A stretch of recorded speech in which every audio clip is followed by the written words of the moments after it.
La carte de crédit, un mode de paiement très populaire. 9 Canadiens sur 10 en possèdent au moins une. Puis vous, est-ce que vous payez chaque mois votre carte de crédit? Oui, je la paye chaque mois, mais je fais attention de ne pas la loader.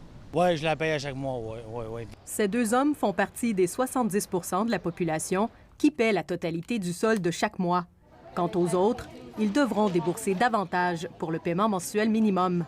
Le taux augmentera d'1 demi-point pour atteindre 2,5 %. Si vous payez 2,5 % du solde à chaque mois, le rythme de remboursement diminue de moitié et les frais de crédit diminuent de moitié eux aussi. Donc, un petit effort supplémentaire peut signifier beaucoup d'argent dans nos poches.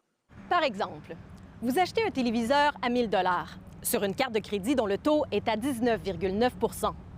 Avec un taux de paiement minimal à 2 %, il vous faudra 25 ans pour tout rembourser et la télévision vous aura coûté 4 000 $.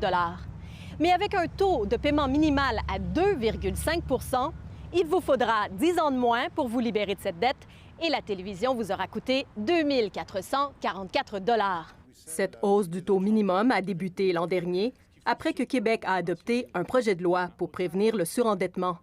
L'objectif est d'augmenter le taux au rythme d'1 demi-point chaque année pour atteindre 5 % en 2025. Mais cette année, le quart des Québécois ont eu davantage recours au crédit, selon un sondage de Québec Retraite. La COVID ne fait qu'empirer les choses.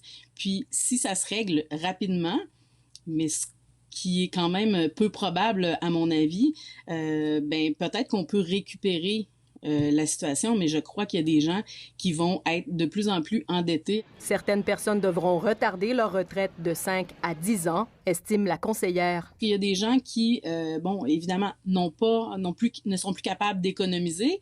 Et il y a des gens aussi qui ont dû retirer des REER, qui ont dû retirer des placements qui étaient pour l'objectif de leur retraite actuellement. La COVID-19 n'aura pas fini de faire des vagues sur le portefeuille des Canadiens. Ici Marie-Josée Paquette-Comeau, Radio-Canada, Montréal.